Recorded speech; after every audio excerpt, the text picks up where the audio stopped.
Hello, আসসালামু আলাইকুম। আয়ানাদার new blog. সবাই কেমন আছেন? আশা করি সবাই ভালো আছেন। আলহামদুলিল্লাহ, আপনাদের দয়ায় আমিও ভালো আছি। যাই হোক, কথা না বলে ভিডিওটি দেখা যাক। আজকে তো বৃষ্টি হচ্ছে, তাই বৃষ্টিতে সবাই বেশিরভাগ মানুষ খিচুড়ি পাকায়, বাট আমার নুডলস খেতে ইচ্ছা করতেছে, তো আমি নুডলস পাকাইতে গেলাম। দেন সব করে নিলাম, প্রসেসিং করে নিলাম নুডলস পাকাতে যা যা লাগে তা এখন আপনাদের সাথে রেসিপিটা শেয়ার করতে চলে আসছি। দেখেন, ফার্স্টে আমি পেঁয়াজ কুচি, টমেটো কুচি, কাঁচামরিচ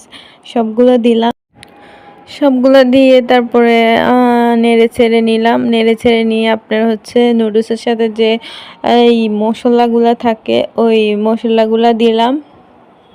ওয়ারে দিয়ে ভালো করে আবার একটু ভালো করে নাড়ে নিলাম, যাতে ভালো করে জিনিসটা মিক্স হয়ে যায়। তারপরে এদিক দিয়ে আমি আপনার নুডলসগুলো সিদ্ধ করে নিলাম আগে গরম পানিতে। সিদ্ধ করে নিয়ে এগুলারে কিছুক্ষণ রাখার পরে এখন এগুলো থেকে পানি ঝরে যাওয়ার পর দেন এখন এখানে দিয়ে দিলাম নুডলস, এই যে এগুলার উপরে। তারপরে আপনার এগুলারে ভালো করে মিক্স করে নিতেছি আস্তে ধীরে। বেশি জোরে নাড়লে এটা ভেঙে যাবে, ভাঙলে নুডলস মানে দেখতে অত বেশি ভালো লাগে না। তো পরে আস্তে ধীরে নাড়া চাড়া নিলাম। নেওয়ার পরে তারপর আমার নুডলস ফাইনালি হয়ে গেছে। তারপর উপর দিয়ে আমি ধনিয়া পাতা দিয়ে দিলাম, কারণ একটু গ্রান লাগলে তো ভালোই লাগে।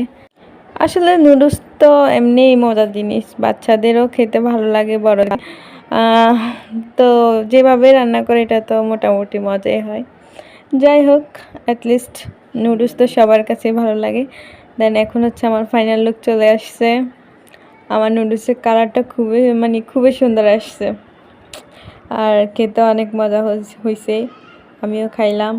দেন এখন আমার ছোট ভাইকে দিলাম, ওরে বলতেছি দেখ, খাইয়ে দেখ কেমন হয়েছে।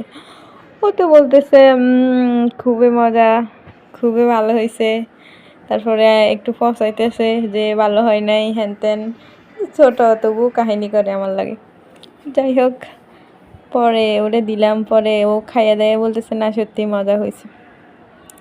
আসলে ছোট বাচ্চাদেরকে কি জানি মজা জিনিস দিলে ওরা খেতে খুবই ভালোবেসে খায়, ওদের কাছে খুব ভালো। আর নুডলস হলে তো কোনো কথাই থাকে না। পরে আপনার ফ্রাইড রাইস খেতে ইচ্ছা করতেছিল, আর আমাদের এদিকে একটা বেকারি আছে, ওইখান থেকে মিষ্টি ফ্রাইড রাইস এগুলো নিয়ে আসছি। এগুলো খেতে খুব মজাই আমি। যাই হোক, ভিডিওটি ভালো লাগলে শেয়ার করবেন, লাইক করবেন, সাবস্ক্রাইব করবেন।